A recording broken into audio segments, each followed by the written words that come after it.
Recording is on. Recording is on.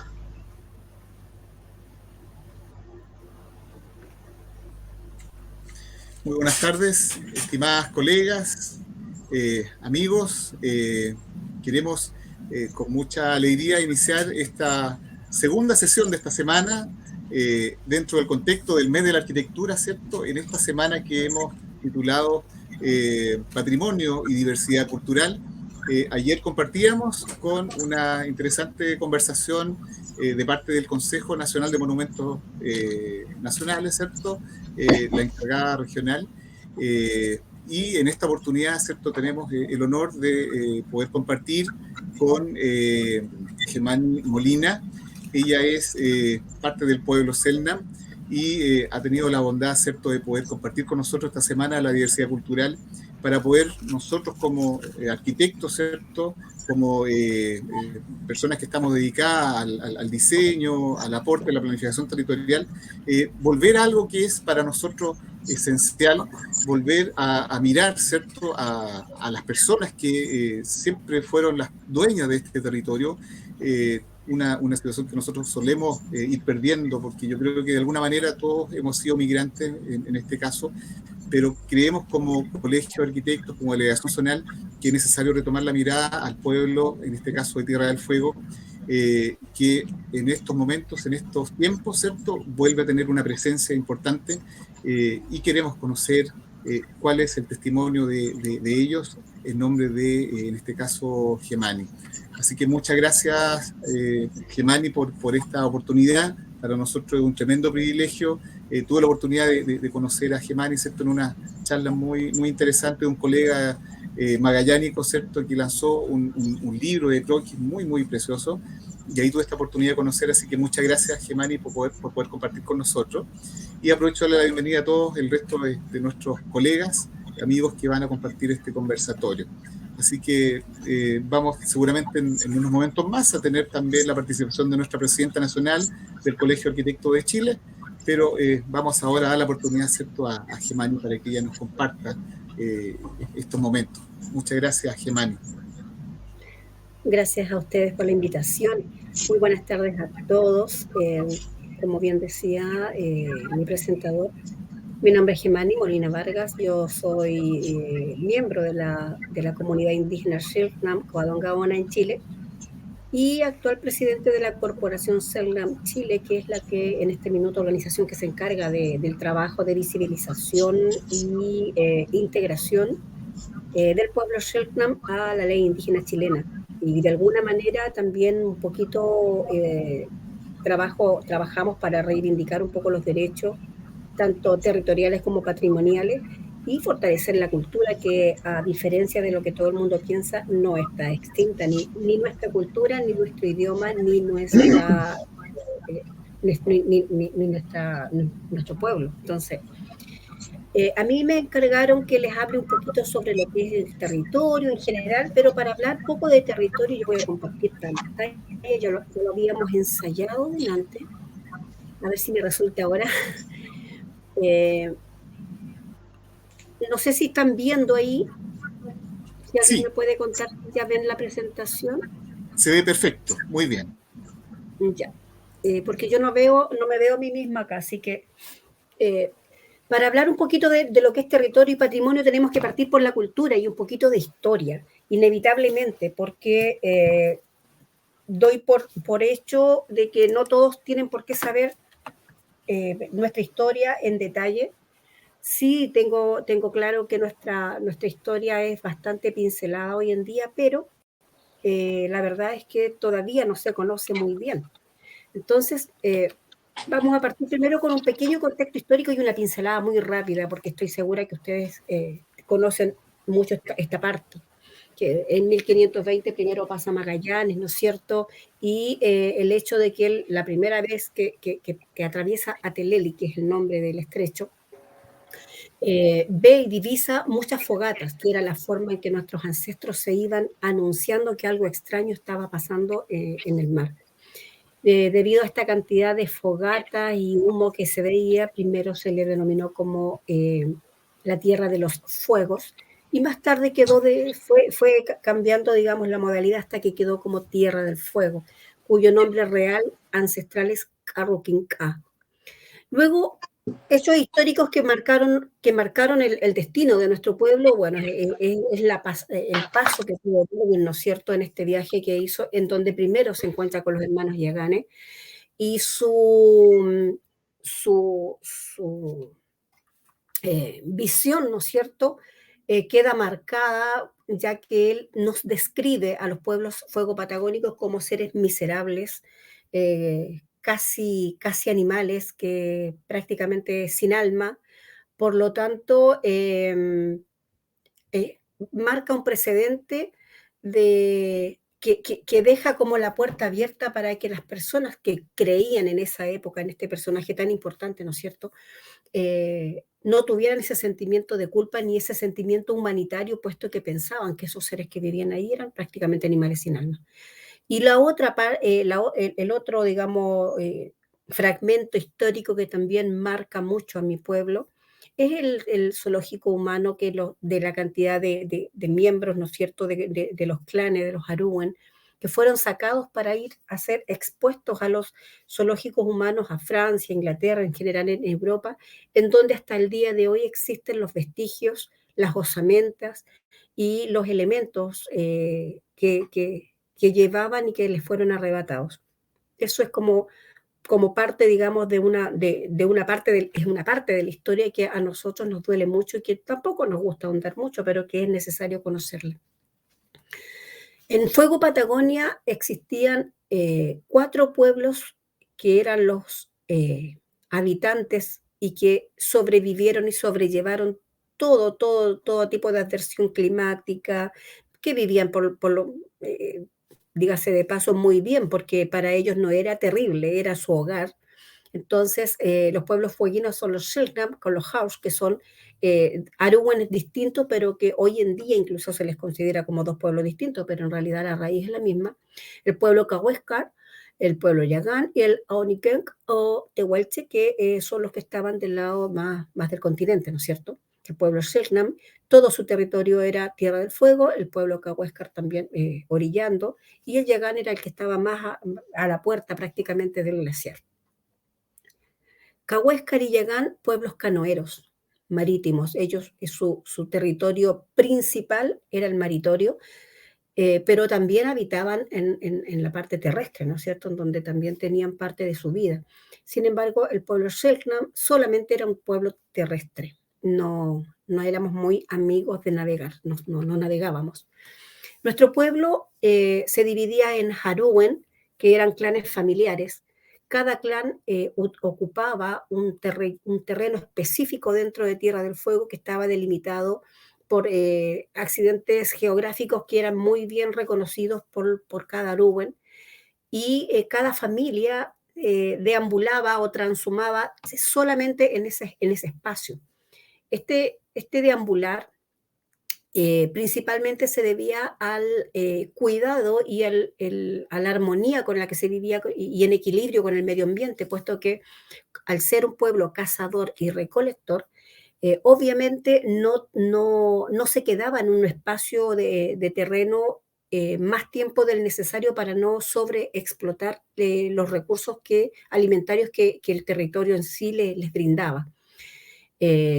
Como ejemplo, si había calafate en abundancia, no se podía consumir todo porque había que dejarle a las aves, a los animales menores, y para que también cayera la tierra y volviera a germinar. Por lo tanto, jamás se arrasaba con lo que se encontraba. Lo mismo pasaba con la murtilla, con el apio silvestre, con los huevitos en la época de los huevos. Entonces, era un pueblo que se estaba moviendo y que llegaba en cada lugar donde se asentaba por semanas, un mes o lo que fuera necesario, hasta que ver que el recurso se está yendo, ellos inmediatamente se movían para dejar descansar. Y lo otro que también los hacía movilizarse mucho era seguir la manada de guanacos, que era el principal alimento de caza. Sin embargo, también se homogeniza mucho esta parte porque hay sectores o habían sectores en Tierra del Fuego en donde había más guanaco que en otros, y en los lugares donde había poco guanaco se cazaba el cururo y se cazaba el cormorán, ¿no es cierto? Se atrapaba a los patos silvestres, en las orillas, en los lugares cercanos al mar, se cazaba al lobo marino, en fin, cada arúguen se adaptaba al territorio en donde habitaba y el que estaba cerca del mar y pescaba o recolectaba marisco, lo intercambiaba con el que estaba más adentro y tenía mayor cantidad de carne. Entonces siempre había como eh, un coexistir en equilibrio, en respeto y en cooperación. Entonces, manteniendo siempre la privacidad de su espacio. El hogar normalmente se improvisaba. Este es un kawi. El kawi es el hogar, más que la construcción. El idioma nuestro tiene que ver con varias formas de escribirlo, puesto que varias personas lo transcribieron de acuerdo a lo que escuchaban, pero una de ellas era francesa, otra alemana, otro español. Entonces, hay distintas formas de escribir, sin embargo, las formas de pronunciar son bastante similares para todos nosotros. El kawi tiene que ver con el hogar, más que con la construcción en sí. Entonces, el kawi se levantaba principalmente con ramas y con troncos, pero también con cuero, se cubría con cuero y en la parte de abajo se sellaba con pasto y barro. Este kawi es un kawi improvisado ya después de 1918, esta es una foto de Usinde, entonces es uno de los últimos vestigios vivientes de los kawis antiguos, que en ese tiempo todavía se construían y todavía existía una que otra toldería.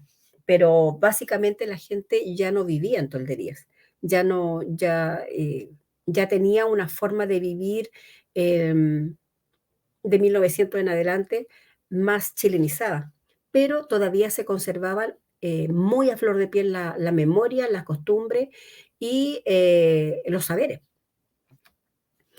Mucho se habla de la espiritualidad del pueblo Selknam. Acá yo me voy a detener un poquito, no en hablar de cosmovisión, sino en hablar de lo que no es, porque está bastante tijeversada la visión de lo que es el Jaín. Lamentablemente, muchas personas confunden, porque obviamente no tienen por qué saberlo, que el Jaín lo confunden con una ritualidad o ceremonia. Nosotros no somos un pueblo rituálico, ni hacemos ceremonias como el resto de los pueblos. Nosotros somos un pueblo que hace fiestas y que hace mucha reunión de alegría. Y se danza mucho y se teatraliza mucho. Entonces, desde esa perspectiva, el Jaín para nosotros es la graduación de los muchachos cuando terminan sus estudios, que parten desde el momento que nacen en el hogar, al alero de su madre, su padre y principalmente de los abuelos. Y cuando se hace esta festividad, ¿no es cierto?, en donde se hace esta representación y todo el Arugüen forma parte de esta representación que en el fondo es una gran fiesta en donde los hombres le cuentan cosas a los niños y las mujeres le cuentan cosas a las niñas, se realiza cada cierto tiempo cuando las condiciones alimentarias lo permiten. Por ejemplo, cuando vara una ballena o varaba una ballena y había mucho alimento, era el momento de hacer un jaín, porque había comida y nadie tenía que salir a cazar. Entonces era el momento de llamar a los otros arúguen para que los muchachos que ya estén en edad en cada uno de estos arúguen puedan tener esta especie de graduación, ¿no es cierto? Estas pruebas donde tiene que demostrar que su educación fue buena y que tiene la capacidad de hacerse cargo de un hogar, de ser padre, de proveer el alimento y de defender a su familia. Este Jaín también es la ocasión para que distintos arúguen lleven a sus jóvenes y se conozcan. El Selknam jamás se va a casar o va a tener familia de forma consanguínea. Por lo tanto, cada Aruwan es una familia y para que sus jóvenes puedan formar sus propias familias, necesariamente tiene que haber una reunión, un quash, que es un encuentro, ¿no es cierto?, de estas familias, para que los jóvenes puedan tener esta etapa de cortejo, conocerse y seguir formando familias. Entonces, el Jaín, en el fondo, es una instancia que tiene que ver con la espiritualidad, que tiene que ver con la continuidad de la cultura, el traspaso final de la cultura, del legado, y que tiene que ver también con la continuidad del pueblo, porque gracias a esta instancia se conocen los muchachos y siguen procreando. Además que es la instancia para medir fuerzas. Los jóvenes practican deporte, se mide la fuerza de quién es el mejor arquero, los joón, que son los chamanes, también tienen cada familia tiene sus propios joón, por lo tanto también hay una reunión de los saberes, de los sabios, que también se encargan en enseñar a los más jóvenes. Eh, Esto se conoce mucho y es lo que más se ha comercializado de nuestra cultura, el jaín, por lo llamativo de la pintura que se llama tari, de la pintura corporal, y de la representación de nuestros ancestros primeros, que son los espíritus. Las mujeres también tienen su propio jaín, que es el jaín-na. El jaín-na se presenta se practica o se hace, digamos, esta iniciación cuando la niña le llega a la menarquia. Y esto es en forma privada, puesto que no se pueden juntar varias niñitas, no podemos juntar a las niñitas cuando les llega la menarquia porque todas tienen una fecha distinta, ¿no es cierto? Entonces es distinto a los hombres. La menarquia se festeja y se celebra esta llegada de la nueva mujer en privado dentro del Cahui con todas las mujeres del Aruwen. También hay un Cahui ceremonial en donde, o un Cahui especial, como para no seguir utilizando la palabra ceremonia, en donde la niña se le retiene los días que dura su primera menstruación y escucha los consejos de todas las mujeres más ancianas, desde las más ancianas hasta todas las que quieran pasar y compartir su saber y dándole los consejos, enseñándole qué es lo que viene, ¿no es cierto? Porque ya con su primera menstruación ella ya está en condiciones de tomar a un esposo y procrear y hacerse cargo también de un hogar. Entonces, a la par que el niño hombre desde pequeñito se le enseñó, a la niña mujer también. También es importante destacar que, a diferencia de lo que se piensa, que aquí hay todo un mito, que hay como una cosa media extraña que se ha formado a través de los años, que hablan de feminismo, de machismo, de patriarcado, de matriarcado. Esos son conceptos que no existen, ni siquiera existen en el lenguaje Sherman. Nosotros hablamos de dualidad y de equilibrio respetuoso. El rol de la mujer y el rol del hombre son súper importantes porque cada quien tiene una importancia demasiado definida y es imprescindible su rol para la conservación de la cultura, del idioma, del saber y en general del pueblo. Ahora, tanto las mujeres como los hombres son enseñadas y preparadas para poder solventar el hogar. O sea, la mujer también cazaba, la mujer también disparaba flechas, la mujer también estaba capacitada de defender la casa, el hogar, a los hijos. Entonces, desde esa perspectiva, para nosotras, hasta el día de hoy, las mujeres tenemos un rol, no voy a decir fundamental ni principal, pero sí un rol muy respetado por los hombres. Entonces, la verdad es que culturalmente hablando, a nosotras, como mujeres Selknam, no nos llega mucho el tema de matriarcado o patriarcado cuando la gente, digamos, cuenta estas historias de nuestro pueblo. Sin embargo, hoy en día con la sociedad chilena y la sociedad mundial y todos los aconteceres mundiales, obviamente empatizamos con los movimientos feministas en búsqueda, ¿no es cierto?, de igualdad y un respeto que la verdad es que nosotros dentro de la comunidad sí sentimos. El territorio del pueblo Selknam es toda la isla grande de Tierra del Fuego. El pueblo Selknam es uno solo, independientemente a que existe una frontera, ¿no es cierto?, que ahí jugaron los gobiernos de Chile y Argentina, y nos dividieron por una frontera, una línea imaginaria, de la cual nosotros hasta el día de hoy, independientemente a todas las diferencias culturales que existen por país, ¿no es cierto? Por políticas de país, tenemos bastantes diferencias de políticas entre Chile y Argentina, sin embargo, el pueblo Selknam sigue siendo uno solo, y en ese sentido nosotros tenemos una muy buena relación con la comunidad Rafael Ayrton de Argentina, de Tierra del Fuego, Argentina. El territorio es parte de la cosmovisión, el territorio es parte de nuestros ancestros. Se cuenta para nosotros, es como lo contaban los antiguos, no es ni mito, no es leyenda. Yo a veces lo explico viéndolo desde el punto de vista del mundo cristiano, ¿no es cierto?, que tiene una Biblia y que tiene una Génesis donde se explica la creación del mundo. De alguna manera, lo que a nosotros nos tildan como leyenda o como mito, para nosotros es como fue la génesis del mundo, cuando el mundo no había nada, y, y a diferencia también de lo que la gente cree, que nuestro Dios único, que sí, es un único Dios, nuestro Dios único, ese ser supremo, creador de todo, se llama Temaukel, y no es así. Moukel, así se pronuncia, y eso no significa, no es un nombre propio, no es un nombre de Dios, no significa Dios, significa el que habita arriba. Entonces, nuestro Dios, nadie sabe su nombre.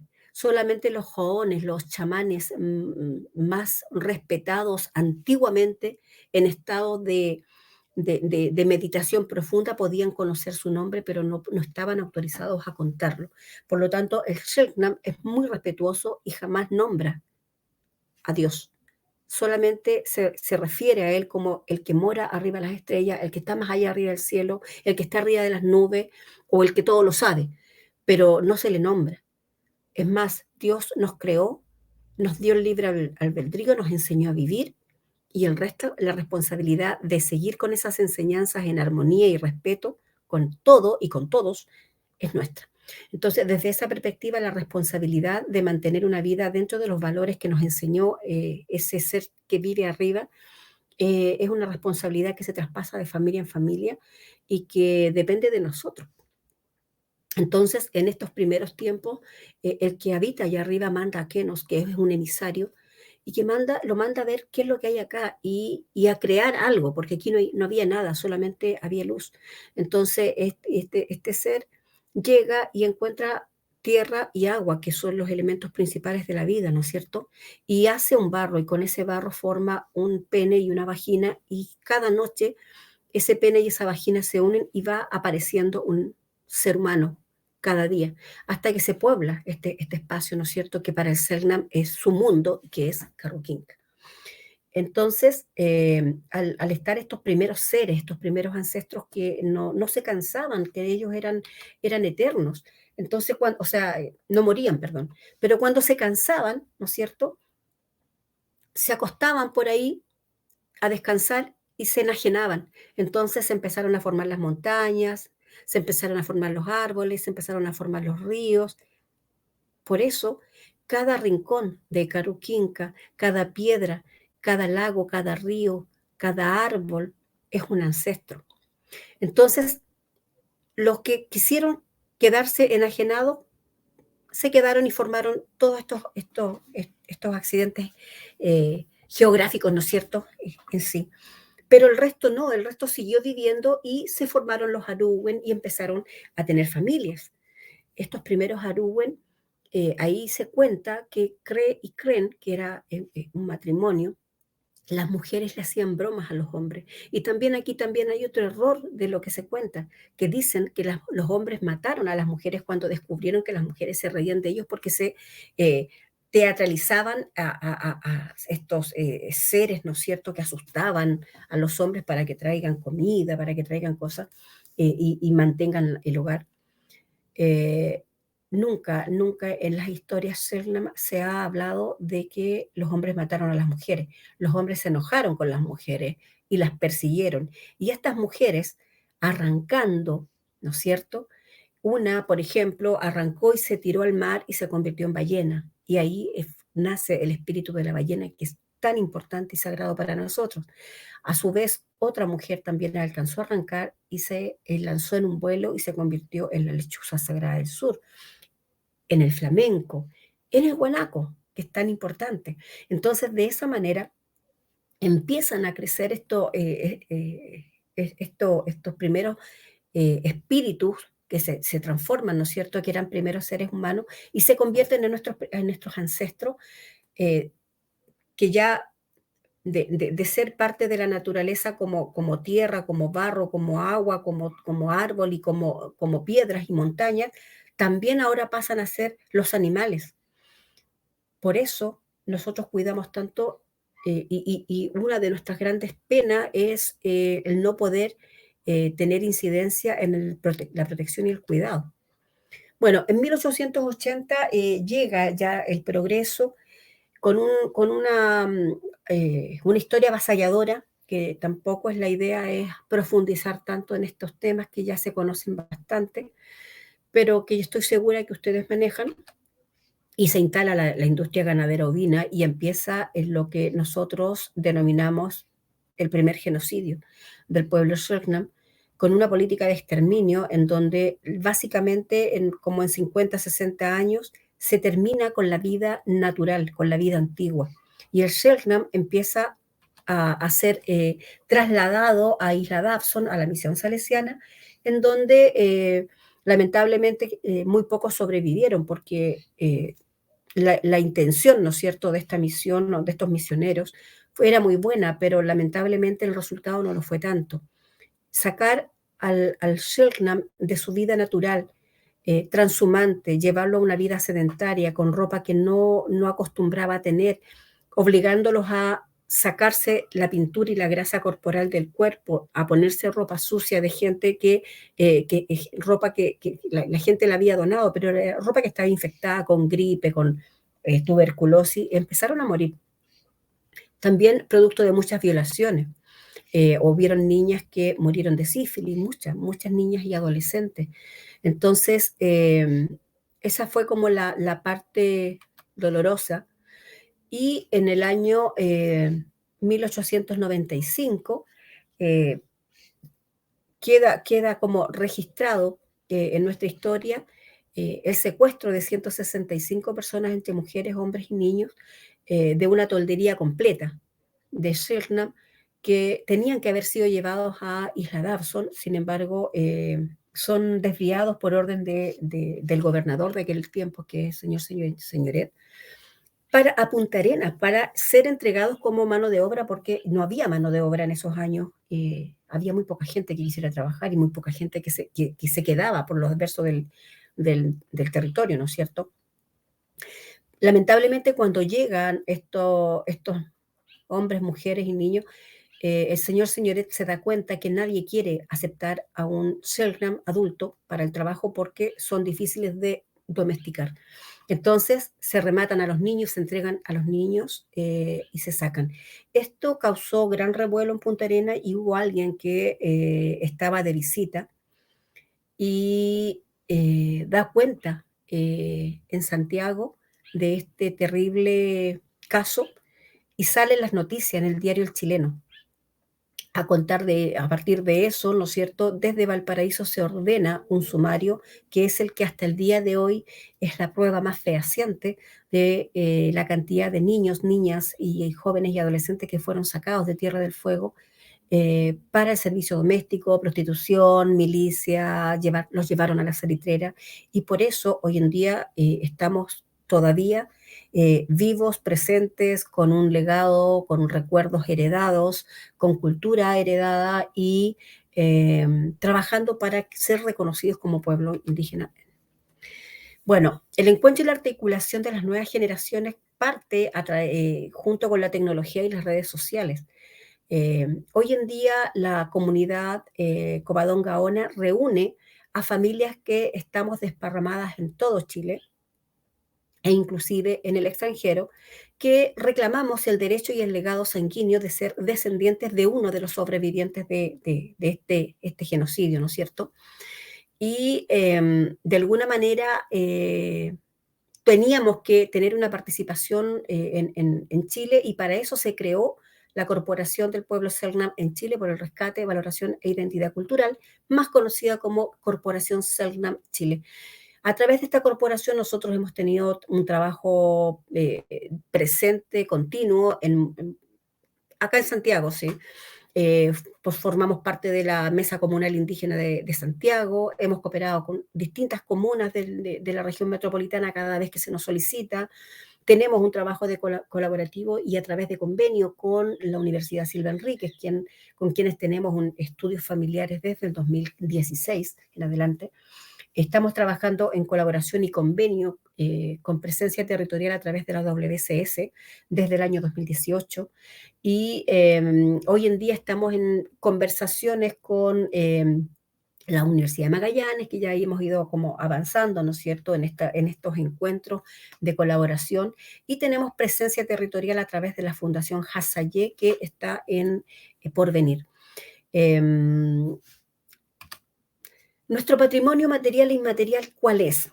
El patrimonio inmaterial es, ¿no es cierto?, ese que se lleva en el alma, en el corazón, ese que nos hace decir con toda la fuerza y el chorrem, como decimos nosotros, con esa fuerza, con esa sabiduría heredada, que somos Selknam porque tenemos el legado sanguíneo y porque tenemos no solamente el recuerdo de nuestros ancestros mayores, de haber estado o haber salido en algún minuto de Tierra del Fuego, sino que también heredamos el recuerdo del dolor de sus historias, que son muy dramáticas y que hoy en día estamos trabajando en estudios para determinar justamente el camino o el sendero que ellos tuvieron que recorrer, muy doloroso, por cierto, desde el momento que fueron sacados hasta que aparecieron y llegaron y se establecieron en algunas ciudades de Chile una vez que fueron adultos y lograron tener conciencia de que tenían que continuar viviendo. Entonces, ellos se casaron, tuvieron hijos y por eso estamos hoy en día acá. Dentro de este patrimonio inmaterial está la cosmovisión, que muy, muy mentada y muy trastocada hoy en día, la espiritualidad, que es parte de la vida cotidiana del Selknam antiguamente y también en esa búsqueda hoy en día, porque hay que decirlo, somos un pueblo que se intentó por todos los medios aculturizar. A los niños que sacaron, lo primero que les hicieron fue quitarles su nombre y obligarlos a aprender español, no se les permitía hablar su idioma. Entonces los más grandecitos, claro que mantenían recuerdos, palabras. Afortunadamente esta historia es muy reciente, estamos hablando de 1886 en adelante, por lo tanto todos los registros están y eso a nosotros nos ayuda mucho y valoramos mucho esos registros, porque nos han ayudado a complementar los recuerdos que tiene cada familia con lo que está escrito y para ir cotejando e ir restaurando una memoria en el fondo colectiva. Entonces, cada familia ha ido o trae una parte de este recuerdo que tenía este niño, que al irlo juntando, en el fondo es como un rompecabezas que hemos ido armando con nuestro patrimonio inmaterial, que a fin de cuentas termina siendo la identidad que tenemos hoy en día y que hemos salvaguardado con mucho esfuerzo. En cuanto al patrimonio material, hay aspectos culturales que se mantienen hasta el día de hoy, como lo que hoy en día le llaman artesanía. Para nuestros ancestros era lo habitual, era lo cotidiano y eran parte del vestuario, ¿no es cierto? Nuestros ancestros eran muy coquetones, les gustaba andar bonitos, el tari, la pintura era diaria, tenía toda una forma de expresión, tenía que ver con el territorio que habitaba, con el estado de ánimo, había un tari diferente para cada situación de vida. Entonces, estos diademas se usaban cuando había abundancia, cuando había felicidad, cuando había festejo. Los penachos los usaban los jóvenes o los usaban los hombres o mujeres inclusive, que tenían gran incidencia en el momento. No éramos un pueblo que tuviera grandes líderes porque no habían jefes, era una sociedad horizontal en donde en cualquier minuto alguien tenía ese ímpetu y decía, quiero ir a cazar, ¿quién me sigue? Y todos lo seguían y era el líder, pero al día siguiente podía haber sido otro. Entonces este tipo de ornamentos se usaban para ese tipo de situaciones que hoy en día replicamos. Y de hecho, esta foto está tomada del Centro Cultural La Moneda, en donde en este minuto hay una exposición que hicimos en conjunto, en co-curatoría con el Centro Cultural La Moneda, con hermanos de organizaciones del pueblo Yagán y Cahuéscar, entre los tres pueblos fueguinos. Algunas comunidades, no todas, o sea, tampoco puedo hablar de todo el pueblo porque son algunas organizaciones, algunas comunidades que participaron del pueblo Cahuéscar, del pueblo Yagán y nosotros, junto en co-curatoría con el Centro Cultural La Moneda. Hay una muestra muy bonita que nos costó harto hacerla y en este minuto va a estar hasta el 31 de diciembre en todo caso. Estos son los patrimonios materiales. Este patrimonio material son las cestas antiguas, las que hicieron nuestras ancestras con sus propias manos.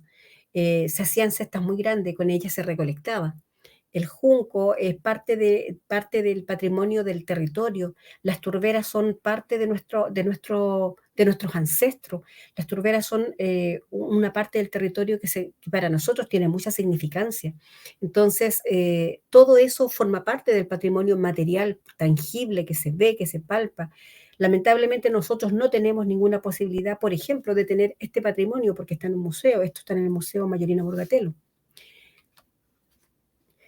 Acá también son parte del patrimonio que se tiene hoy en día y son piezas de museo que nos prestaron, o sea, así de irónico, nos prestaron los museos estas piezas, por lo menos estas de acá arriba, porque el collar de acá abajo es una réplica que se usaba así tal cual antiguamente y que hasta el día de hoy se usa. Y también está en esta misma muestra del Centro Cultural La Moneda.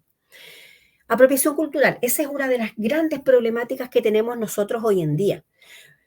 Primero porque al creerse, ¿no es cierto?, que nuestro pueblo está extinto, al no estar el dueño de algún bien, ¿no es cierto?, pasa a ser bien común. Y eso es algo que se ha creído por muchos años en este país.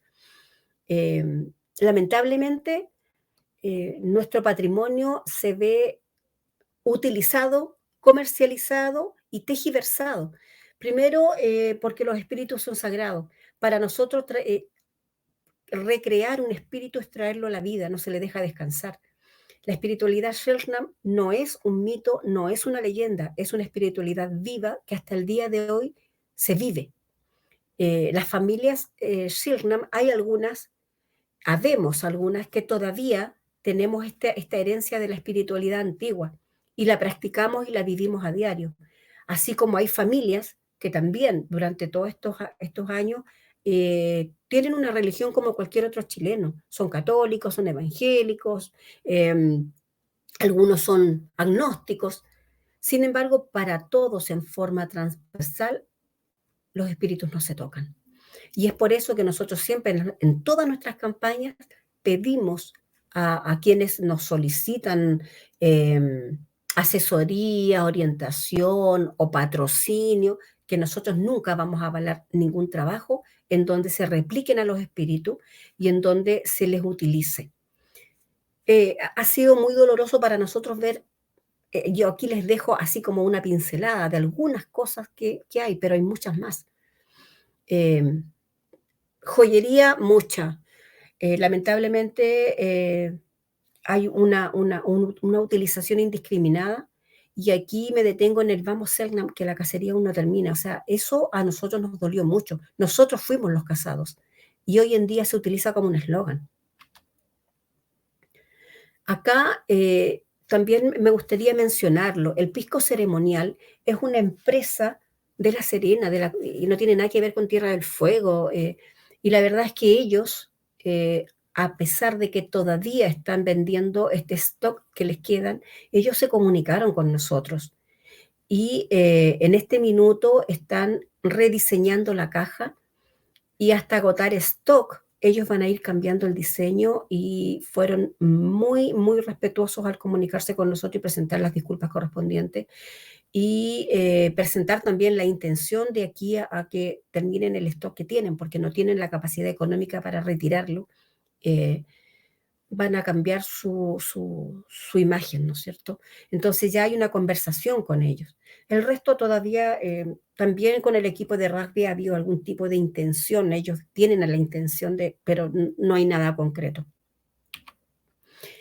Entonces, lamentablemente para nosotros, lugar de Chile donde vamos a visitar, donde nos movemos, e inclusive en el extranjero, es increíble cómo esta imagen de nuestros espíritus es utilizada como merchandising, como, como estrategia de venta, como adorno en restaurantes, en muchos lugares, y en una forma bastante grotesca muchas veces.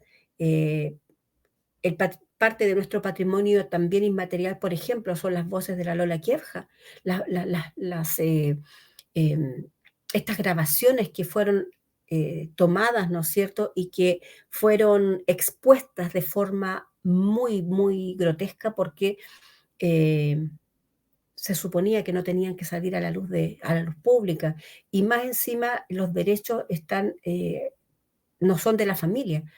Lamentablemente se dio a conocer como que la Lola Kievja nunca tuvo descendencia, justamente porque fuimos presa de una época donde la antropología purista y toda esta ciencia que negaba el derecho al mestizaje, consideró que como los que estaban eran mestizos, ya no eran Selknam. Entonces se les negó todos los derechos.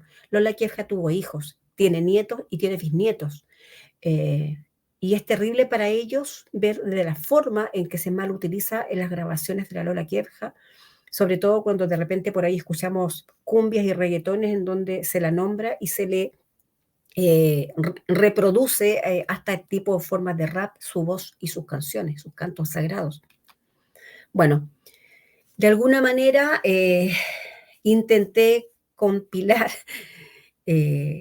mucha información para que quede a disposición de ustedes. Y, y bueno, la idea ahora es que quedo llana a contestar preguntas, comentarios, si tienen algo que contarme, decir o preguntar, aquí estoy. Yo quería hacer un comentario, en realidad, permiso, presidente, Sí, o sea, con su permiso, ¿puedo hacer un comentario? sí, Ya. sí, adelante. Sí. Para no saltar las formalidades. Más que una consulta, es un comentario general respecto a su exposición que me pareció muy completa, muy desmitificante, como lo mencionó, porque la verdad que nosotros que habitamos en la región, vemos cómo se hace uso y mal uso de esta imagen de los pueblos originarios en restaurantes, en recuerdos, en cosas así. Pero lo que más me conmueve de alguna manera es esta desmitificación de que el rito, voy a cometer la palabra que usted explicó que no es un rito, de iniciación no era un rito, y que de alguna manera enriquecía el paso del adolescente a el adulto, ¿cómo lo podríamos llamar de una forma más, más que de una instrucción de padre a hijo, que de un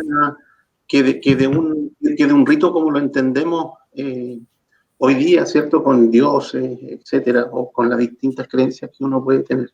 Creo que esos valores, sobre todo para mí, que a veces en la escuela, hago clases en la escuela de arquitectura y se toca muchas veces el tema de los pueblos originarios.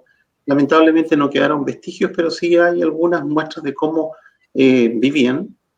Y también el hecho de ver algunas fotos que usted mencionó que eran de Gusinde, bueno, él tomó casi todas las fotos, en los que estaban calzados, tenían un calzado que se hacían con pieles de guanaco, cosas que tampoco uno conoce. Entonces creo que lo más enriquecedor de su exposición ha sido este punto de vista, cambiarnos la forma en que lo hemos visto siempre. Claro, lo que pasa es que se utiliza mucho como se comercializa en el fondo y se presentó la historia de acuerdo a la visión, y aquí me voy a permitir ya en confianza. Martín Gusinde, que fue una de las personas que interpretó, porque los autores anteriores a los que yo acudo mucho, que es por ejemplo Carlos Gallardo, que describe nuestra cultura como él la vio, pero Gusinde la interpreta. Y lamentablemente la interpreta una persona que llega, ¿no es cierto?, del otro lado del mundo, de Alemania, que no habla español, menos Selknam, religioso y antropólogo de una escuela purista. Entonces, ¿qué es lo que él ve? Es lo que él interpreta. Él contó lo que interpretó desde su visión cristiana católica. Entonces, obviamente, con un traductor que le traduce de Selknam a español, después de español a alemán para que él entienda, y él escribe en alemán, que se lleva a Alemania, que después allá se traduce y se trae a Chile, o sea, nosotros como Selknam no damos ninguna fe de que todo sea tal cual. Eso no significa que no sea valioso el testimonio, ¿me entiendes? Se valora. Pero, por ejemplo, nosotros tenemos la plena convicción de que las fotos de Gusinde que la gente tanto admira no son fotos de la vida natural del Selknam. Para ese entonces, cuando Gusinde llegó a Tierra del Fuego, el Selknam ya era estanciero, trabajaba en las estancias esquilando ovejas. Entonces, muchas veces, y cuentan las historias de las familias, digamos, de Argentina como de acá, que los ancianos, que por ejemplo, estos hombres eran igual que los cowboys del oeste que uno ve en las películas, andaban a caballo, ¿no es cierto? Y de repente los llamaban para tomar un par de fotos, ellos cobraban por posar, por ponerse los cueros y ponerse, y posaban. Y una foto de las que tomaba Gusinde con su cámara se demoraba como media hora en tomar la imagen. Entonces era media hora que estaba la persona ahí posando. Entonces, claro, se valora el tener los registros, pero también hay que verlos desde la realidad. La vida, cuando llega Gusinde, la vida natural de transhumancia, prácticamente él no la conoció. Sí quedaba todavía gente que intentaba tener su vida. Por ejemplo, la misma Lola Kievja en Río Grande, cuando le dieron una casa, ella no vivía en su casa, ella se hizo su cabo en el patio de su casa y ahí vivía, porque no sabía vivir en una casa. Y estamos hablando de los años 60. Entonces, había mucha gente que tenía esa porfía de querer vivir de la forma que ellos querían, pero la sociedad no los dejaba, ni la chilena ni la argentina. Entonces se traspasa y se sigue traspasando. Estamos hablando del siglo pasado, esto no es una historia de siglos atrás, entonces los recuerdos familiares son muy latentes y también son muy dolorosos. Entonces, claro, el Jaín se ha vendido en todo el mundo, pero se vende mal, porque para nosotros es la fiesta de iniciación o graduación. Yo le llamo la graduación de los cabros chicos. Es como cuando nosotros, ¿no es cierto?, logramos terminar la tarea con los niños y se titula por fin el cabro. Yo cuando mi hijo se tituló, hice la media fiesta. Es lo mismo. Para nosotros, cada vez que terminamos el proceso con un hijo, hay un Jaín interno en la familia. Entonces, ya no es como antes, no nos pintamos públicamente, no hacemos cosas públicamente, pero siguen algunas costumbres al interior de cada familia. Y como nos vamos juntando y cada vez vamos engrosando estos recuerdos y costumbres heredadas, cada vez se va enriqueciendo y fortaleciendo más. Pero en el fondo es eso, o sea, se ha comercializado tanto con nuestra cultura. El Selknam tenía se hacía el harness, eso, los zapatos, se hacía zapatitos cortitos para la época no tan fría, pero en invierno se hacía botas que llegaban hasta la rodilla y muy bien cosidas, unas costuras maravillosas. Eh, era muy minucioso y un trabajo, pero maravilloso, y todo se cosía con tendón de guanaco, y era una técnica muy poco vista. Entonces, no eran primitivos, o sea, para nada, al contrario, yo creo que éramos un pueblo muy, pero muy civilizado y muy, muy armónico con el entorno mismo. Entre los Selknam, con los pueblos con los que coexistían y con la naturaleza. Sí, yo quiero, sí, gracias José Luis, yo quiero retomar el tema, ¿cierto?, de este conversatorio y darle la oportunidad a nuestra presidenta nacional del Colegio de Arquitectos, Yadil Baza. Para nosotros, bueno, aquí se conjugan una serie de elementos. Nosotros como delegación zonal, lo comentamos en algún minuto, tenemos esta paridad de género que es tan importante. Tenemos el privilegio de tener también una mujer a cargo de nuestro gremio nacional. Y de verdad que en esta conversación yo creo que es primordial esta visión de una mujer un poco distinta, ¿cierto? Un poco más horizontal. Yadile, por favor, vamos a dar la oportunidad para que puedas también saludar. Gracias.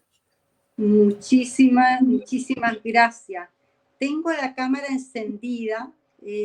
¿No se ve desde allá? Se ve clarísimo, sí. Sí, perfectamente. Muchas gracias. Bueno, yo la verdad es que hoy día me tocó un día de terreno, pero yo no me hubiese perdonado no saludarles, porque es un día especial para nuestra delegación zonal de Magallanes, y es por eso mismo que saludo a su presidente, a César Alvear, a toda la directiva y a cada una y uno de los colegas y personas que nos están escuchando. Saludo, por supuesto, también que estamos con el vicepresidente del colegio, Fernando Miranda. Yo cuando escucho también, no puedo no hacer llegar de parte de lo personal y también del directorio, el saludo al alcalde de la ilustre municipalidad de Timauquén, independiente que se haya podido no conectar, ¿no es cierto?, don Luis Berría, y a la presidenta de la corporación Selkman Chile, Gemani Molina. Quiero agradecer el trabajo en este sentido de la Delegación Zonal de Magallanes porque han hecho varias actividades organizadas para celebrar el mes de agosto, que es el mes de la arquitectura. Y celebramos el día 4, ¿no es cierto?, 79 años de existencia de nuestro colegio. Pero en esta segunda semana nos parece extraordinario que el tema gire en torno al patrimonio y la diversidad cultural, que nos corresponde este conversatorio que estábamos escuchando, ¿no es cierto?, recién sobre la visión del hábitat y el territorio del pueblo Selknam, las proyecciones de trazos ambientales, porque cuando nosotros hablamos de poner en valor el patrimonio intangible y material de nuestras naciones originarias, de nuestros antepasados, como decía nuestra brillante expositora, el chorrén, ¿no es cierto? Eso se lleva en el alma. Nosotros sentimos que es la mejor forma de expresar que estamos de fiesta en este mes de agosto. No es un mes de agosto cualquiera para los arquitectos, ni para los chilenos, ni para el mundo. La verdad es que hemos tenido tremendas enseñanzas con las crisis que hemos tenido sanitarias, sociales, políticas, etc. Y es por eso que nos parece relevante que respiremos desde el origen mismo de nosotros. Qué gran momento para seguir poniendo en valor el maravilloso patrimonio intangible y material de nuestras naciones originarias, especialmente la rica historia que escuchábamos del pueblo Selknam. Yo quiero solamente invitarlos a aprender invitarnos, mejor dicho, a que aprendamos como arquitectas y arquitectos la visión del hábitat y el territorio y los desafíos presentes y futuros en lo que persiste su comunidad y que escuchábamos recientemente. Es un ejemplo que tenemos que seguir.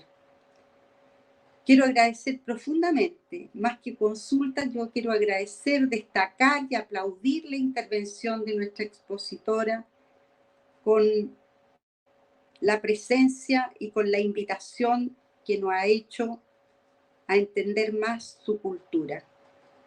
Agradezco profundamente la presencia, les invito a continuar disfrutando con nuestras delegaciones zonales el mes de la arquitectura y que sigamos conmemorando los 79 años de nuestro querido colegio de arquitecto. Solamente puedo concluir, César, felicitándoles a ustedes. Yo sé todo el esfuerzo que se hace en tiempos de pandemia para poder estar juntos, para poder escucharnos con el trabajo presencial, ¿no es cierto?, el trabajo a distancia que tenemos, pero no hemos claudicado en la celebración de nuestro mes. Y por eso mismo, qué mejor que con la presidenta de la Corporación CECNAM Chile. Un abrazo cariñoso y muchas gracias por acercarnos a nuestra cultura, porque es parte de lo que somos nosotros. Gracias, presidente. Muchas gracias, Yadile, por los saludos. Ha sido un tiempo muy, muy especial.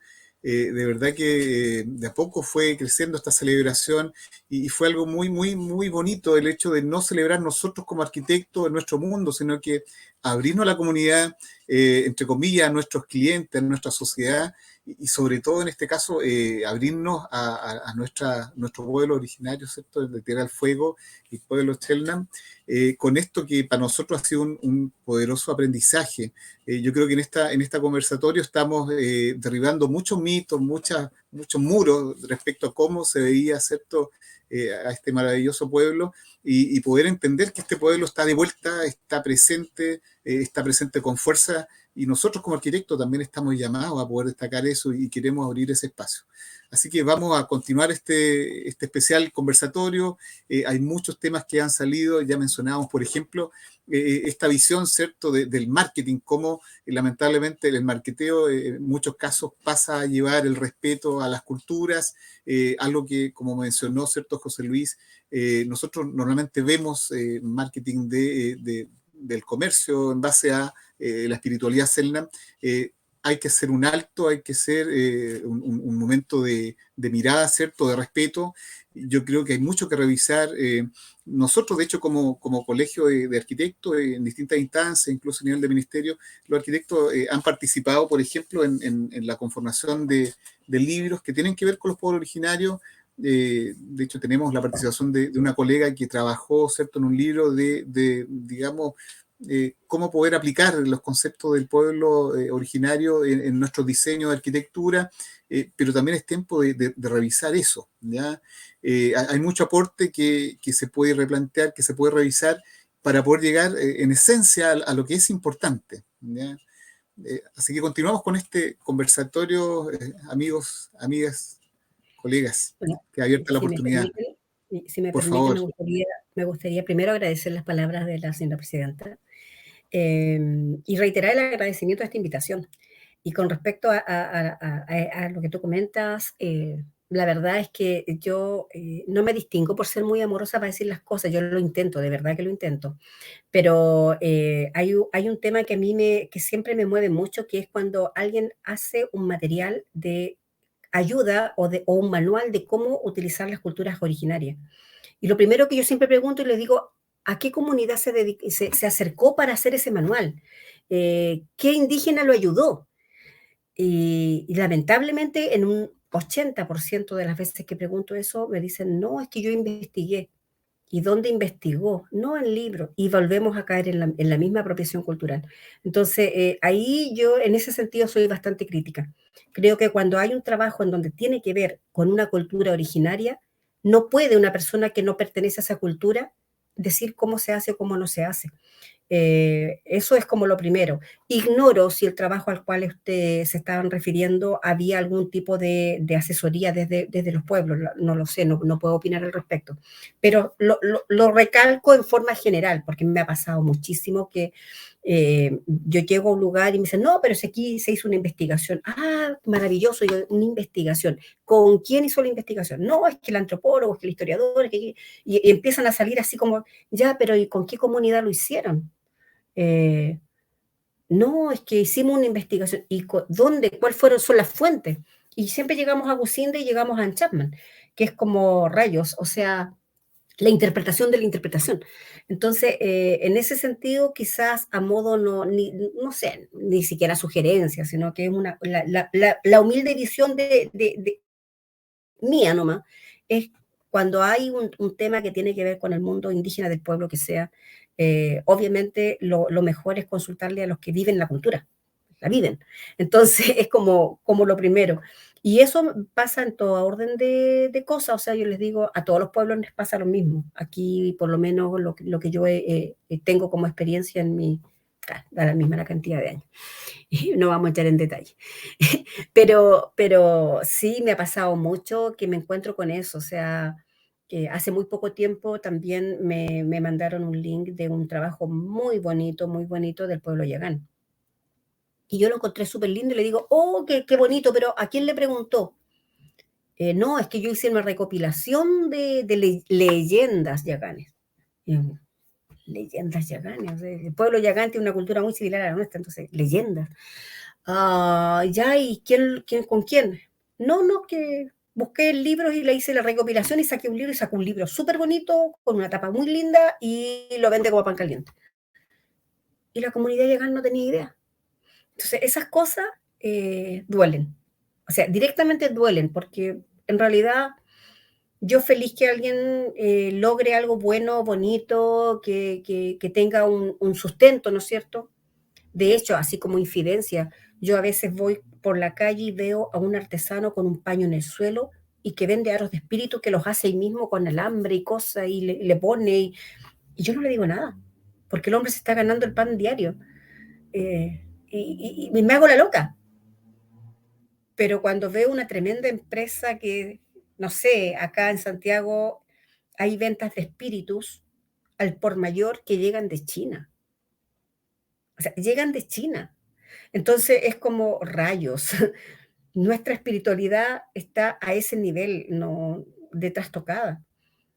En el fondo es como eso, es como un llamado, no sé si medio semi ahogado de, oye, ya, si a mí me duele, por favor. Más que eso no es, o sea, han habido grandes funas en redes, pero créanme, nunca hemos sido nosotros. Nosotros jamás hemos salido a funar a nadie, no nos interesa eso. No nos interesa andar peleando, nos interesa esto, las instancias donde podamos compartir nuestra cultura y que la reciba quien la reciba de la mejor manera posible. Y si es un aporte, maravilloso. Pero si no vamos a ser los últimos en andar molestando, funando o reclamando. Sí, hemos hecho algunas quejas públicas de cosas muy grandes, pero ha sido lo menos en realidad. No es nuestra costumbre. Así que eso les quería comentar nomás. No sé si tienen alguna otra consulta. Sí, va a quedar abierta la oportunidad, por favor. Si me da la palabra, César. Sí, por supuesto. ¿Sí? ¿Se escucha o no? Parece que sí. Bueno, sí. Súper. No, primero agradecer el aprendizaje. César, muchas gracias por la invitación. Jamani, muchas gracias en realidad por ilustrarnos y colocarnos temas que son tan importantes que uno no los visualiza y porque estamos en una cultura donde nosotros pasamos por arriba de todo y no nos damos cuenta en realidad a quién hacemos daño o a quién reconocemos o no. Y eso claramente en nuestro país, nuestra chilenización, porque no solamente han sido ustedes, sino que ha sido la chilenización de toda la cultura, de cualquier expresión, se ha ido restringiendo, homogenizando y finalmente normalizando. Así que te agradezco en realidad esa visión. Yo creo que claramente somos un país plurinacional, pluricultural, donde tenemos que aspirar a que todos tenemos ese espacio y tenemos que tener ese respeto que tú mencionas tan cariñosamente. Yo no veo para nada ninguna templanza, ni mucho menos. Me encuentro muy amorosa tu exposición, me hizo mucho sentido. Creo que logras que nosotros empaticemos con lo que tú expresas. Cuando tú mencionas que cada vez que se dibujan los espíritus vuelven a vivir, eso es súper fuerte. En realidad uno no lo ve en esa perspectiva porque somos de la generación de la modernidad, donde todo es instantáneo y si podemos sacarle una foto a algo, no nos interesa cuántas veces lo reproducimos. Hemos sido criados, chilenizados y normalizados en esa perspectiva. Creo que tenemos la oportunidad de poder aprender de todas las culturas que existen, que no están extintas como nos han querido hacer ver o nos han querido enseñar, y que claramente con usted y con el resto de las culturas, el resto de las expresiones culturales, no solamente también de pueblos originarios. También hay muchas expresiones culturales que hoy día existen y son chilenizadas o son también comercializadas, como tú dirías. A mí me encanta, por ejemplo, la cultura chilota, es una cultura, es una mix, ¿cierto?, de distintas culturas, pero hoy día existen, hoy día tienen una identidad y también cada uno la reproduce en distintos espacios fuera de su territorio sin pedirles permiso, sin reconocerlo. Creo que nos falta mucho de eso. Yo vivo acá en la región de Aysén, donde el tema de la identidad cultural también es todo un tema. Son muchas de las... Bueno, sucede algo muy similar a lo que pasó en Punta Arenas, acá Coyhai, que también se murieron o se exterminaron en realidad muchas culturas canoeras, por ejemplo. Y pasa algo muy similar a lo que señalas tú. Se empieza a visualizar la cultura isemina como lo que heredamos de los colonos o de las personas que vinieron del 1900. Y esa es la cultura isemina. El gaucho, el chilote, pero se desconoce esta cultura viva. Tú bien lo señalas. Yo creo que es tan cierto lo que tú dices que nosotros desconocemos y no queremos ver. Eso es lo más divertido. No los queremos ver, que ellos están presentes, la cultura canoera, por ejemplo, en Aysén. Lo vemos en los apellidos, lo vemos en las personas que tradicionalmente han permanecido en ese territorio año a año. Claro, hoy día son chilenizados, pero no le reconocemos su herencia, su trayectoria, sus saberes. Así que, no, te agradezco en realidad tu presentación. Me encantaría en realidad también robártela y ojalá en algún momento tener la oportunidad de compartirla acá en la región. Así que desde ya mi invitación también para ti, mi abrazo y muchas gracias en realidad por el aprendizaje. Gracias a ti por tus palabras. Y sí, mira, hay algo simpático que me gustaría compartir con ustedes sobre lo que dijiste del mundo chilote. Pasa algo muy peculiar porque yo he tenido la oportunidad más de una vez en la vida de estar en Chiloé con las comunidades indígenas de allá, pero no como turista, porque se vende muy bien, la leyenda chilota se vende muy bien.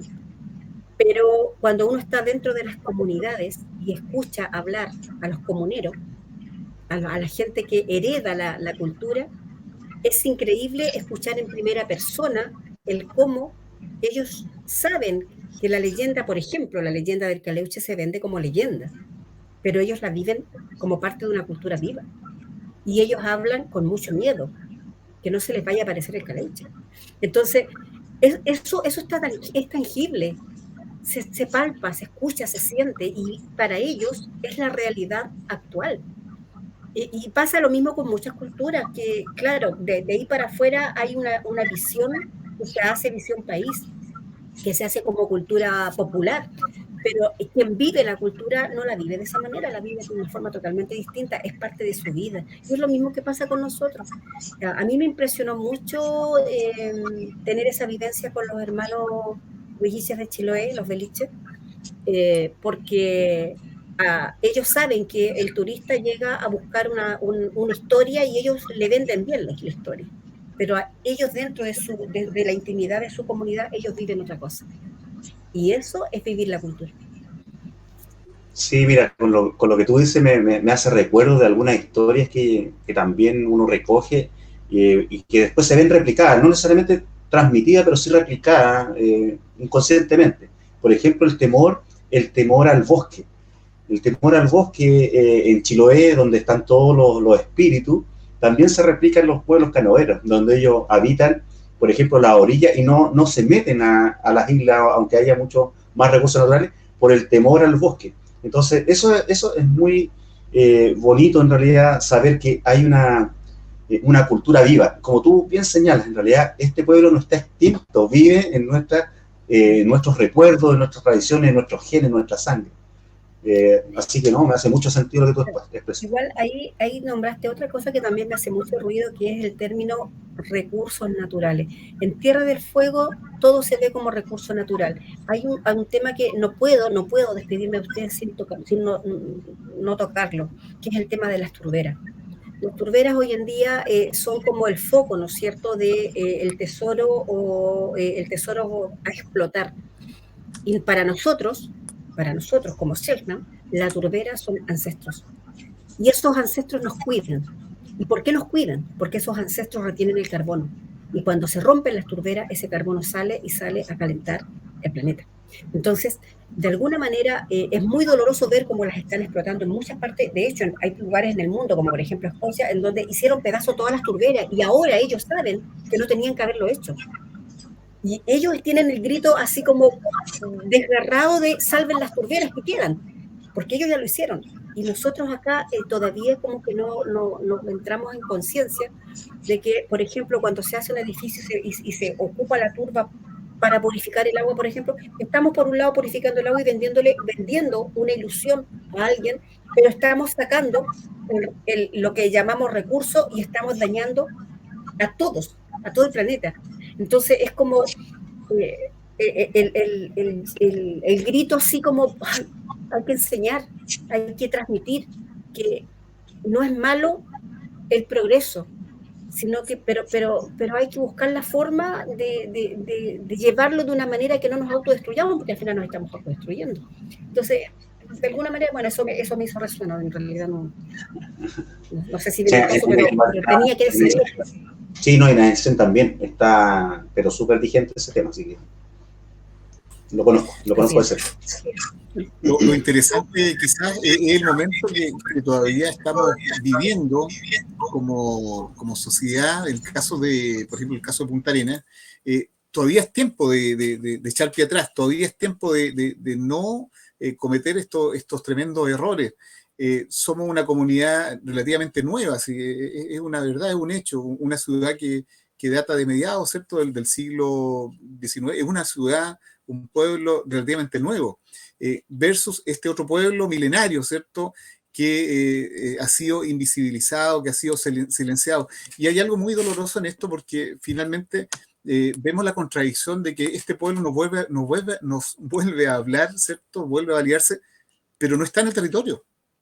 Entonces, es una verdad muy, muy dolorosa y yo creo que para Magallanes, para la gente de acá de la zona, tiene que visibilizarse esa realidad, terminar con la negación, ¿cierto?, de la existencia de este valioso pueblo.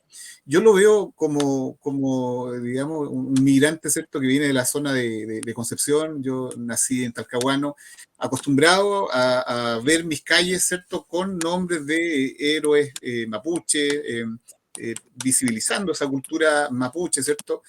Y cuando llego a Magallanes y veo esta ciudad europea, ¿cierto?, entre medio de La Pampa, en Chile, claro, es una cuestión un poco contradictoria para uno que acostumbrado a tener un contacto, una cercanía con el pueblo originario, que acá se invisibilizó. Pero por otro lado, ya luego de estos años que llevo acá en la zona, qué gusto poder ver y entender que ese pueblo y estos pueblos no han desaparecido.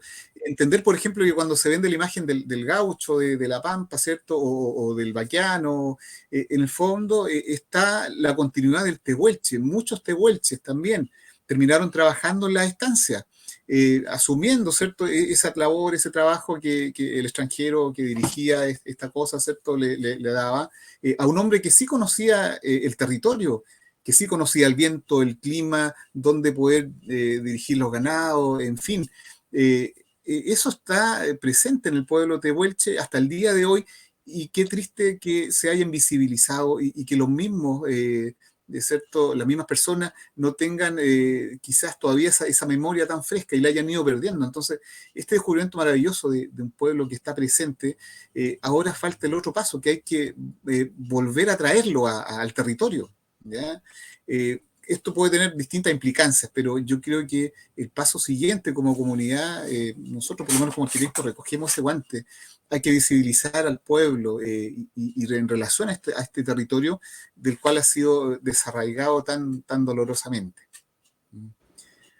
Sí, abierta la oportunidad, amigos, amigas, colegas, en este conversatorio.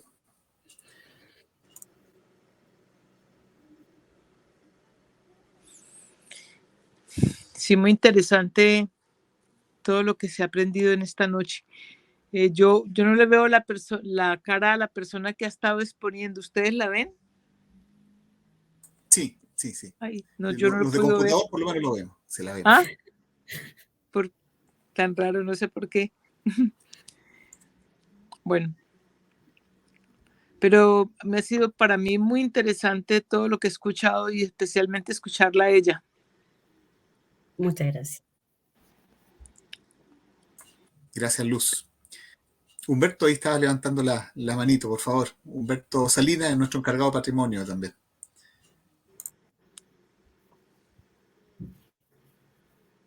Está silenciado, don Humberto.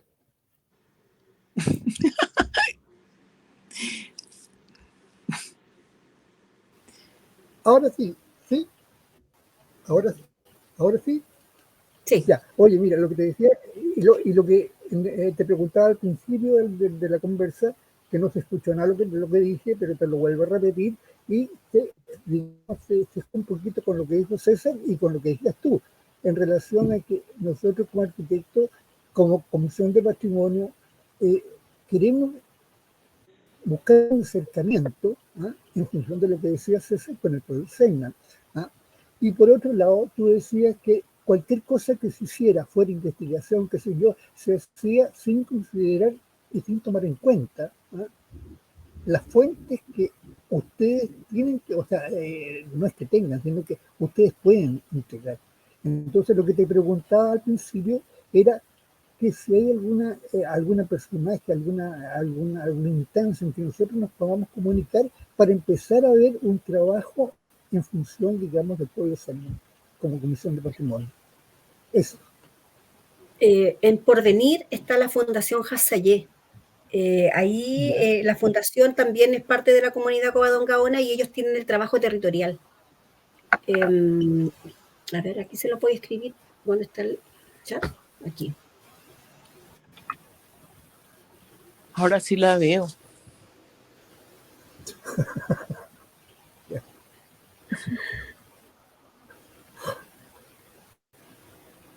La Fundación Hassayé trabaja todo lo que es la cultura y la defensa de patrimonio y territorio. Ya. Y ellos funcionan en Porvenir. De hecho, es como el inicio del retorno. Es ella, la presidenta, que es mi hija, es una de mis hijas. Ella está trabajando ya para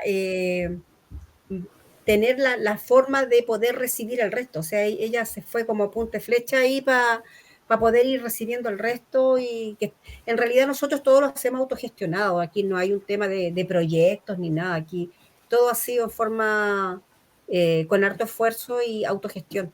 Ese Entonces, parque que hay en Porvenir, que está cerca del Parque del Amor, ¿eso también lo hicieron ustedes? Esa no. figura grandísima, ¿no? No. Esa es la Plaza Selgram, dices tú. Sí, no, la otra que está a las afueras de Porvenir, por donde está ¿Es como el mirador? El mirador, sí. No, eso es me parece que lo hizo el municipio, pero las obras que están ahí son de Richard Jarrix, que es un artesano de la zona que trabaja la cultura, que no es Selgram, pero que con el cual tenemos una muy buena relación. Trabaja muy bien. Sí, trabaja muy bien. Sí, la verdad es que nosotros, a diferencia de lo que se pueda pensar, yo cuando veo la cultura puesta en otros lugares, honestamente me incomoda. Pero verla en Porvenir, creo que es el lugar donde hay que mostrarla. Adecuado, sí. Es donde yo más la he visto. Y me gusta. El parque, por ejemplo, el que está dentro de la ciudad, me gusta mucho. Sí. Es muy, muy agradable y he tomado varias fotos ahí. Yo me sentaba ahí a descansar realmente. Qué bueno. Sí, ahí también hay un llamado muy especial a los magallánicos, a los que vivimos acá en la zona, de redescubrir estos territorios. En ese sentido, el trabajo de nuestro colega Sergio Bisbil, arquitecto magallánico, ha sido un trabajo muy valioso, un trabajo también de muchos años, de poder redescubrir el paisaje y llegar a este desafío incluso de bautizar, de colocarle nombre. de redescubrir el territorio, y es un desafío permanente. Yo he tenido el privilegio de recorrer Tierra del Fuego por la costa justamente frente a la isla Dawson. Me he encontrado con cosas maravillosas. Por ejemplo, todavía están los restos de las piscinas naturales donde, ¿cierto?, se efectuaban estas pescas que era por subida marea, bajar la marea, que eran ahí. Hay cosas maravillosas, lugares preciosos, y yo creo que él también es un llamado a que vayamos en búsqueda nosotros de esos territorios, de esos lugares. Así que hay mucho desafío por descubrir en este aprendizaje. Claro. Sí. Sí, es verdad, es muy linda, esas cosas son muy lindas. Sí, está muy bien. Ha sido muy interesante esta intervención, la verdad que sí. Sí, vamos a ir dando ya las últimas oportunidades, si alguien más quiere hacer algún comentario, algún aporte. Y yo quiero de verdad entender que esto es el inicio de una relación que necesitamos. Vamos a tener la continuidad justamente a través de lo que planteó Humberto, ¿cierto? Como trabajo ya más focalizado, ¿cierto? De poder generar ese enlace, ese contacto de valorización y puesta en valor patrimonial. Pero ha sido esto realmente una experiencia muy, muy especial para cada uno de los que hemos podido participar. Dejo abierta entonces la última oportunidad, por favor, colegas, amigos.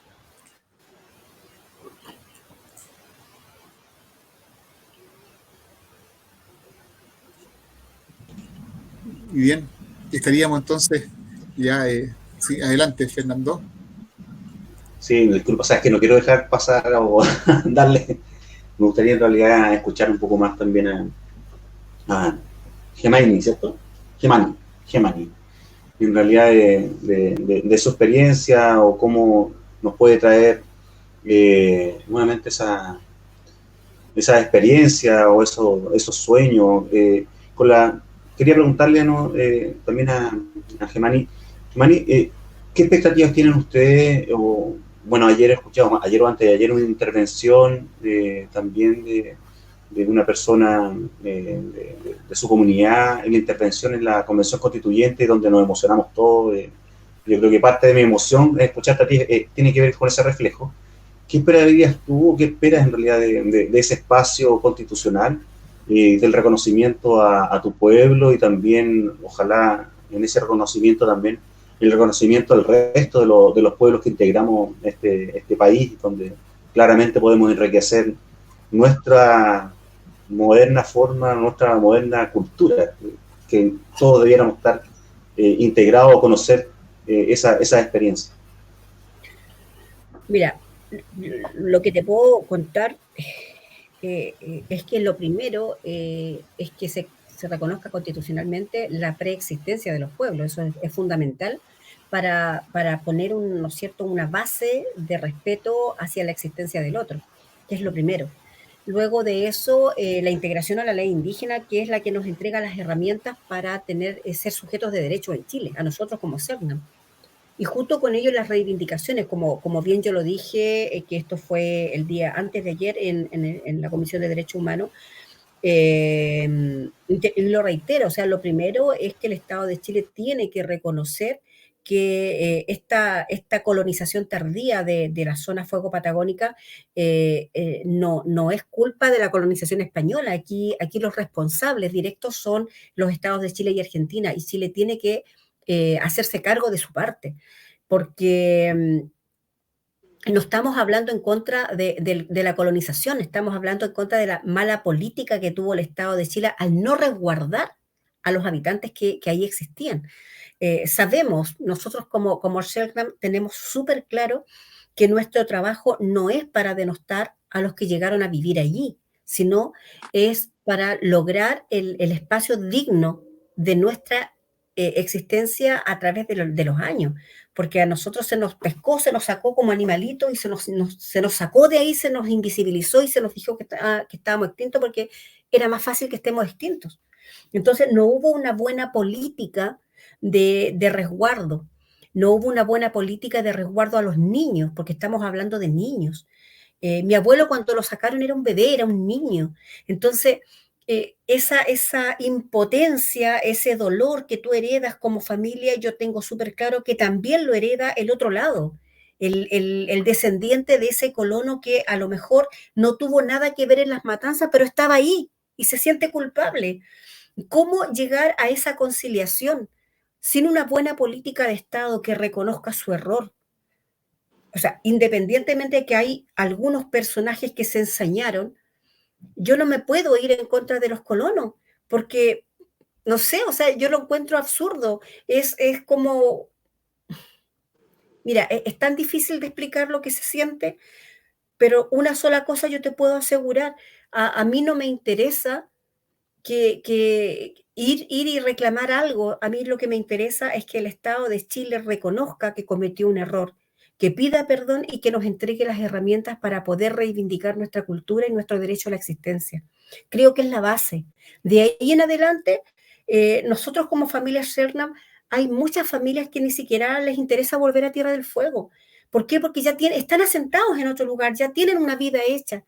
Pero hay muchos jóvenes que sí les encantaría volver, que sí, habemos personas que ya conocemos Tierra del Fuego, que con mucho esfuerzo nosotros vamos todos los años y tenemos un contacto con el territorio de mucho tiempo en anonimato. Nosotros vamos a Tierra del Fuego en anonimato por muchos años y andamos y recorremos y lloramos y lamentamos el no poder permanecer allí porque no existen las condiciones para nosotros. Entonces, ese tipo de cosas yo creo que hay que ponerlas en el tapete, es el momento, y encontrar esa fórmula, ¿no es cierto?, en donde esto sea un proceso amigable y no violento, porque nuestra historia siempre ha sido violenta. Fue violenta la forma en que llegó la civilización a Tierra del Fuego, fue violenta la forma en que nos hicieron desaparecer de la vista de ahí, de Tierra del Fuego, en 50, 60 años, y ha sido violento regresar a la vista de Chile. Estamos hablando que nos han pasado 6 años desde que hicimos la corrupción y ya todo lo que hemos hecho y ha sido todo en forma violenta.